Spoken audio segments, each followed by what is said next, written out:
ಆಗಿಯೂ ಕೂಡ ಹೊರಗಡೆ ಬಂದ ಮೇಲೆ ಶಿಶಿರ್ ಅವರು ಚೈತ್ರ ಅವರಿಗೆ ಥ್ಯಾಂಕ್ಸ್ ಹೇಳಬೇಕು. ಶಿಶಿರ್ ಅವರು ಕೃತಜ್ಞರಾಗಿರ್ಬೇಕು ಚೈತ್ರ ಅವರಿಗೆ. ಶಿಶಿರ್ಗೆ ಇದು ನಿಜವಾಗ್ಲೂ ಬೇಕಿತ್ತ? ಗೌತಮಿ ಹೋದ್ಲು, ಆದ್ರೆ ಹನುಮಂತ ಹಂಗಾಡಿದ್ನ? ಇಲ್ಲ. ಗೋಲ್ಡ್ ಸುರೇಶ್ ಹಂಗಾಡಿದ್ನ? ಇಲ್ಲ. ಶಿಶಿರ್ಗೆ ಯಾಕೆ ಬೇಕಿತ್ತು? ಶಿಶಿರ್ ಯಾಕೆ ಒಬ್ಬನ ಹಂಗಾಡ್ತಾ ಇದ್ದಾನೆ? ಇದೊಂದು ಗೇಮನ್ನು ಗೇಮ್ ಥರನೇ ನೋಡ್ಬೇಕಲ್ವಾ? ಅದನ್ನು ಬಿಟ್ಟು ಚೈತ್ರಗೆ ಬಾಯಿಗೆ ಬಂದಂತೆ ಬೈಯೋದು, ರೇಗಾಡೋದು, ಅಥವಾ ಬೆಲ್ಟ್ ಬಿಚ್ಚಿ ನಾನು ಇಲ್ಲ ಜೊತೆಗೆ ಇರೋದೇ ಇಲ್ಲ ಅಂತ ಹೇಳಿ ಓಡಾಡೋದು, ಇದು ಎಷ್ಟು ಮಟ್ಟಿಗೆ ಸರಿ? ಹಾಯ್ ಹಲೋ ನಮಸ್ಕಾರ, ಬನ್ನಿ ಮಾತಾಡ್ಕೊಳ್ತಾ ಹೋಗೋಣ.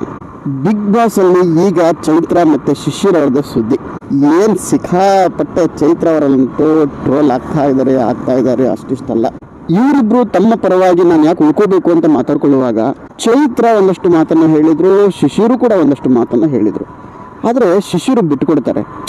ಅದು ಒಂಥರ ಖುಷಿ ಆಯ್ತು ಅದನ್ನು ನೋಡಿದಾಗ. ಬಟ್ ಅದನ್ನು ಪಡ್ಕೊಳ್ಳೋಕೆ ಇವ್ರಿಗೆ ಯೋಗ್ಯತೆ ಇದೆಯಾ ಅನ್ನೋ ಫೀಲ್ ಕೂಡ ಆಯಿತು, ಅದೇ ಟೈಮಲ್ಲೂ ಕೂಡ ಆಯಿತು. ಅದಾದಮೇಲೆ ತಮ್ಮ ಫೀಲಿಂಗ್ಸನ್ನು ಶೇರ್ ಮಾಡ್ಕೊಳ್ತಾರೆ. ಅದಾದಮೇಲೆ ಹೊರಗಡೆ ಬಂದು ಸೋಫಾದಲ್ಲಿ ಕುತ್ಕೊಂಡಾಗ ಏನು ಹಾಗೆ ಒಡಹುಟ್ಟಿದವರು ಅನ್ನೋ ರೀತಿಯಲ್ಲಿ ಬಿಲ್ಡಪ್ ಕೊಡ್ತಾರೆ ಚೈತ್ರ ಅವರು. ಏನು ಅವ್ರ ಭುಜದ ಮೇಲೆ ಹೊರ್ಕೊಂಡು ಕುತ್ಕೊಳ್ಳೋದೇನು ಮಾಡೋದೇನು, ಯಾಕಂದರೆ ಚೈತ್ರ ಅವ್ರಿಗೆ ಬಿಟ್ಕೊಟ್ಟಿದ್ರಲ್ವಾ. ಹಾಗಾಗಿ ಅದನ್ನು ನೋಡಿದಾಗ ತುಂಬ ನಾಟಕೀಯವಾಗಿ ಅನ್ನಿಸ್ತಾ ಇತ್ತು. ನನಗಂತೂ ಹಂಗೆ ಫೀಲ್ ಆಯ್ತಪ್ಪ. ನಿಮಗೆ ಹೆಂಗೆ ಅನ್ನಿಸ್ತೋ ಗೊತ್ತಿಲ್ಲ. ಚೈತ್ರ ಅವ್ರ ಸಲುವಾಗಿ ನಾನು ಹೊರಗೆ ಹೋಗೋಕೆ ರೆಡಿ ಇದ್ದೀನಿ ಅನ್ನೋ ಒಂದು ಬೇಜಾರು ಕೂಡ ಅವರಲ್ಲೇನು ಇರಲಿಲ್ಲ ಥ್ರೂಔಟ್ ದ ಗೇಮ್. ಅದಾದ ನಂತರದಲ್ಲಿ ತ್ರಿವಿಕ್ರಮ್ನ ಯಾರು ತಗೊಳ್ತಾರೆ ಅಂತ ಬಂದಾಗ ಟ್ವಿಸ್ಟ್ ಶುರು ಆಗುತ್ತೆ. ಈ ವಿಚಾರವಾಗಿ ಭವ್ಯ ಗೌಡ ಅವರಿಗೂ ಕೂಡ ಕೇಳಿದ್ರು. ಭವ್ಯ ಅವರು ಕೂಡ ನಾನು ತ್ರಿವಿಕ್ರಮ್ ಅವ್ರ ಜೊತೆಗೆ ಹೋಗ್ತೀನಿ ಅಂತೇಳಿ ಒಪ್ಕೊಂಡ್ರು. ಆದ್ರೆ ಜನಕ್ಕೆ ಏನು ಅನ್ನಿಸ್ಲಿಲ್ಲ. ಬಟ್ ಚೈತ್ರ ಅವ್ರ ವಿಚಾರ ಬಂದಾಗ ಹಾಗೆ ಗೌತಮಿ ಅವರು ಕೂಡ ಹೋಗ್ತೀನಿ ಅಂತಂದ್ರು. ಆದ್ರೆ ಹೊರಗೆ ಬಂದ ನಂತರದಲ್ಲಿ ಅವರು ಒಳಗಡೆ ಇದ್ದಾಗಲೂ ಕೂಡ ಹನುಮಂತ ಅವ್ರ ಬಗ್ಗೆ ಪಾಸಿಟಿವ್ ಆಗಿ ಮಾತಾಡಿದ್ರು. ಅದೆಲ್ಲ ಒಂದು ರೀತಿಯಲ್ಲಿ ಜನಕ್ಕೆ ಇಷ್ಟನೇ ಆಯಿತು, ಓಕೆ ಅನ್ನಿಸ್ತು. ಬಿಟ್ಕೊಡೋ ಸಂದರ್ಭ ಅಂತ ಬಂದಾಗ ಚೈತ್ರ ಅವರು ಆಡಿದ ಮಾತುಗಳು, ಶಿಶಿರ್ ಅವರು ಅದನ್ನು ರಿಯಾಕ್ಟ್ ಮಾಡಿದ ರೀತಿ, ಅದ್ರ ಜೊತೆಗೆ ನಾನು ಕೂಡ ಬಡತನದಿಂದ ಬಂದಿದ್ದೀನಿ ಅಂತ ಹೇಳಿದ ಮೇಲೂ ಕೂಡ ಚೈತ್ರ ಅವರು ಅದನ್ನು ಒಪ್ಕೊಳ್ತಾರೆ. ನನ್ನ ತಾಯಿ ಬಂದೋಗ್ಬೇಕು, ಅಲ್ಲಿವರೆಗೂ ನಾನು ಆಡಬೇಕು, ನನಗೆ ತುಂಬ ಇಂಪಾರ್ಟೆಂಟ್ ಈ ಗೇಮು, ಹಾಗೆ ಹಿಂಗೆ ಅಂತ ಸುಮಾರು ಹೇಳ್ಕೊಂಡಾಗ ಪಾಪ ಬಿಟ್ಕೊಟ್ರು. ಆದರೆ ಸೋಷಿಯಲ್ ಮೀಡಿಯಾದಲ್ಲಿ ಒಂದಷ್ಟು ಚೈತ್ರ ಫಾಲೋವರ್ಸ್ ಏನು ಹೇಳ್ತಾ ಇದ್ದಾರೆ ಅಂದರೆ, ಶಿಶಿರ್ ಅವರಿಗೆ ಇದು ಬೇಕಿತ್ತಾ? ಶಿಶಿರ್ ಅವರು ಹೀಗೆ ಮಾಡಿದ್ದು ಸರಿನಾ?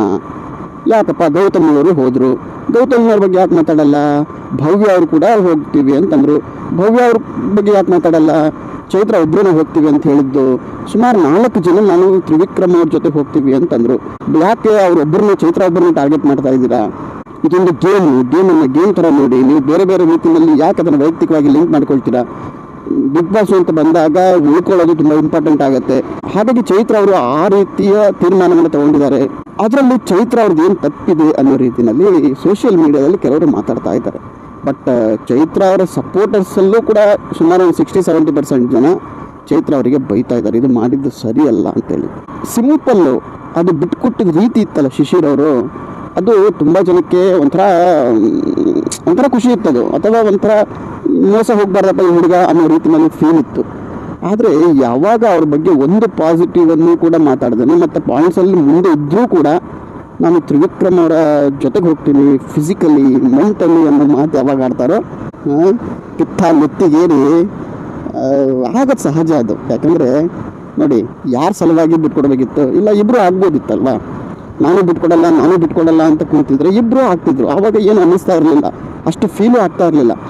ಅದಾದಮೇಲೆ ಹೊರಗಡೆ ಬಂದು ಅಣ್ಣ ತಂಗಿ ನಾನು ಎಲ್ಲ ಮಾತುಗಳು ಇದೆಯಲ್ಲ, ಅದು ತುಂಬ ಚುಚ್ಚಿತು ಅಂತ ಅನ್ಸುತ್ತೆ ನನಗೆ.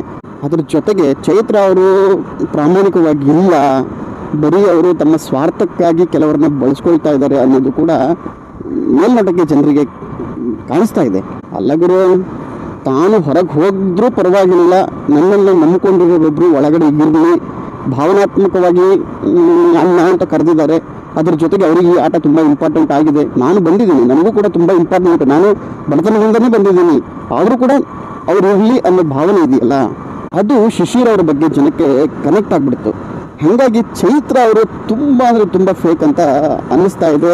ಯಾರೋ ಒಬ್ರು ಒಂದ್ಸರಿ ಹೇಳ್ತಾರೆ, ಇಲ್ಲ ಇಬ್ಬರ ಜೊತೆಗೆ ಇವ್ರು ಸೇರ್ಕೊಳ್ತಾರೆ ತ್ರಿವಿಕ್ರಮ್ ಅವರು ಅಂತಂದಾಗ ಉಗ್ರ ಮಂಜು ಹೇಳ್ತಾರೆ, ಇಲ್ಲ ಬಿಗ್ ಬಾಸ್ ಸ್ಪಷ್ಟವಾಗಿ ಹೇಳಿದ್ದಾರೆ, ಏನಂದರೆ ಹೀಗೆ ಇರುವ ಜೋಡಿಯನ್ನು ಬಿಟ್ಟು ಬೇರೆ ಜೋಡಿಯನ್ನು ಆಯ್ಕೆ ಮಾಡ್ಕೊಳ್ಳೋದು ಅಂತ ಅವರು ಕ್ಲಾರಿಫೈ ಮಾಡ್ತಾರೆ.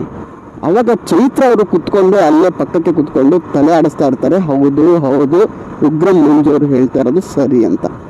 ಆದರೆ ಅದೇ ಚೈತ್ರ ಯಾವಾಗ ಶಿಶಿರು ತಿರುಗಿ ಬೀಳ್ತಾರೋ ಆವಾಗ ಚೈತ್ರ ಮಾತಾಡ್ತಾರೆ, ನನಗೆ ನೀವು ನಿಮ್ಮನ್ನು ಹೊರಗಡೆ ಬಿಡ್ತಾರೆ, ಒಬ್ಬರನ್ನ ಆಟದಿಂದ ಹೊರಗಡೆ ಬಿಡ್ತಾರೆ ಅನ್ನೋದೇ ಗೊತ್ತಿರಲಿಲ್ಲ ನನಗೆ. ಟೀಮಿಗೆ ಸೇರ್ಕೊಳ್ತಾರೆ ತ್ರಿವಿಕ್ರಮ್ ಅವರು, ಆ 150 ಪಾಯಿಂಟ್ಸ್ಗೆ 100 ಪಾಯಿಂಟ್ಸ್ ನಮಗೆ ಬಂದು ಸೇರ್ಕೊಳ್ಳುತ್ತೆ ಅಂತ ನಾನು ಅನ್ಕೊಂಡಿದ್ದೆ ಅನ್ನೋ ರೀತಿಯಲ್ಲಿ ಮಾತಾಡ್ತಾರೆ. ನೋಡಿ, ಇಲ್ಲೇ ಗೊತ್ತಾಗುತ್ತೆ ಚೈತ್ರ ಅವರು ಎಷ್ಟರ ಮಟ್ಟಿಗೆ ಫೇಕ್ ಮಾಡ್ತಾ ಇದ್ದಾರೆ, ಫೇಕಾಗಿ ಆಟ ಆಡ್ತಾ ಇದ್ದಾರೆ ಅಂತೇಳಿ. ಜನರ ಸಪೋರ್ಟ್ ಬೇಕು ಅಂತಂದರೆ ಖಂಡಿತವಾಗಿಯೂ ಕೂಡ ಫೇಕ್ ಆಗಿದ್ದರೆ ಯಾರೂ ಕೂಡ ಸಪೋರ್ಟ್ ಮಾಡಲ್ಲ. ಅದು ಅಟ್ಲೀಸ್ಟ್ ಫೇಕ್ ಅಂತ ಗೊತ್ತಾಗಾದರೂ ಬಾರ್ದದು, ಹಂಗಾರ ಇರಬೇಕು. ಈ ಒಂದು ಟಾಸ್ಕಿಂದ ಶಿಶಿರ್ ಅವರು ಹೊರಗುಳಿತಾರೆ ನಿಜ, ಆದರೆ ಅವರೇನು ಆಟದಿಂದ ಆಚೆ ಬರೋಕ್ಕೆ ಸಾಧ್ಯವೇ ಇಲ್ಲ ಸದ್ಯದ ಮಟ್ಟಿಗಂತೂ. ಯಾಕಂದರೆ ಜನ ಸಪೋರ್ಟ್ ಮಾಡ್ತಾ ಇದ್ದಾರೆ. ಬಿಗ್ ಬಾಸ್ ಅಲ್ಟಿಮೇಟಾಗಿ ನೋಡೋದು ಜನ ಯಾರನ್ನ ಸಪೋರ್ಟ್ ಮಾಡ್ತಾ ಇದ್ದಾರೆ ಅಂತ.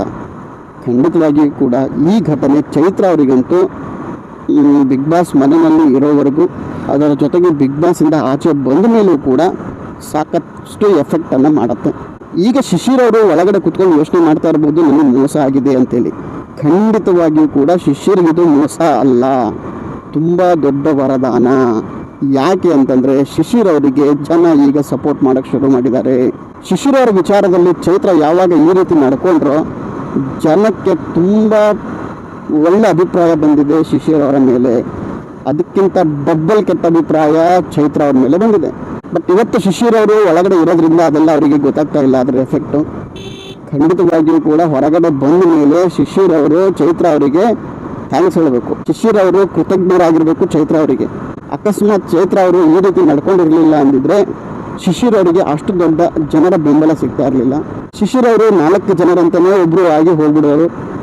ಅದಾದಮೇಲೆ ಚೈತ್ರ ಅವರಿಗೆ ಬಿಟ್ಟುಕೊಟ್ಟು ತುಂಬ ಒಳ್ಳೆಯ ರೀತಿಯಲ್ಲಿ ಜನಕ್ಕೆ ಕಾಣಿಸ್ಕೊಂಡ್ರು. ಆ ಒಳ್ಳೆ ಅಭಿಪ್ರಾಯ ಕೂಡ ಅವರಲ್ಲಿ ಇತ್ತು, ಒಳ್ಳೆ ರೀತಿಯಲ್ಲೇ ನಡ್ಕೊಂಡ್ರು. ಎಲ್ಲೂ ಕೂಡ ಅವರು ಬೇಜಾರು ಮಾಡ್ಕೊಂಡಿದ್ದೇ ನನಗೆ ಕಾಣಲಿಲ್ಲ ಈ ಸಂದರ್ಭದಲ್ಲಿ. ಆದರೆ ಚೈತ್ರ ಅವರ ಬಗ್ಗೆ ರಿಯಾಕ್ಟ್ ಮಾಡಿದ್ದು ಕೂಡ ಅಷ್ಟೇ ಚೆನ್ನಾಗೇ ಇತ್ತು, ಅಷ್ಟೇ ಚೆನ್ನಾಗೇ ಕಾಣಿಸ್ತು ಕೂಡ. ಬಿಗ್ ಬಾಸ್ಗೆ ಈ ಟಾಸ್ಕಿಂದ ತ್ರಿವಿಕ್ರಮ್ ಅವ್ರ ಜೊತೆಗೆ ಯಾರನ್ನೂ ಆಡಿಸಿ ಯಾರನ್ನೂ ಗೆಲ್ಲಿಸೋ ಅವಶ್ಯಕತೆಯೂ ಇರಲಿಲ್ಲ, ಏನೂ ಇರಲಿಲ್ಲ. ಅವರಿಗಿದ್ದದ್ದು ಒಂದೇ, ಇವ್ರು ಎಷ್ಟು ಫೇಕ್ ಇದ್ದಾರೆ, ಬರೀ ಟಾಸ್ಕ್ಗೋಸ್ಕರ ಬರೀ ಆಟಕ್ಕೋಸ್ಕರ ಜನರನ್ನ ಎಷ್ಟು ಬಳಸ್ಕೊಳ್ತಾರೆ, ಇವರ ನಿಜವಾದ ಬಣ್ಣ ಯಾವುದು ಅಂತ ತೋರಿಸ್ಕೊಡೋದು ಕೂಡ ಬಿಗ್ ಬಾಸ್ನ ಕೆಲಸ ಅಲ್ವಾ. ಹಾಗಾಗಿ ತೋರಿಸ್ಕೊಟ್ಟಿದೆ ಅಂತಲೇ ಹೇಳ್ಬೋದು. ನೋಡೋಣ, ಚೈತ್ರ ಅವರಿಗೆ ಇದಂತೂ ತುಂಬ ದೊಡ್ಡ ರೀತಿಯಲ್ಲಿ ಹೊಡೆತವನ್ನು ಕೊಡುತ್ತೆ ಅಂತ ಹೇಳ್ತಾ ಇಲ್ಲಿವರೆಗೂ ಬಂದಿದ್ದೀರಿ, ವಿಡಿಯೋನ ನೋಡಿದ್ದೀರಿ. ಮತ್ತೆ ಸಿಗ್ತಾರೋಣ. ಅಲ್ಲಿವರೆಗೂ ಟಾಟಾ, ಬಾಯ್ ಬಾಯ್, ಸಿ ಯು. ನಮಸ್ಕಾರ ಕರ್ನಾಟಕ.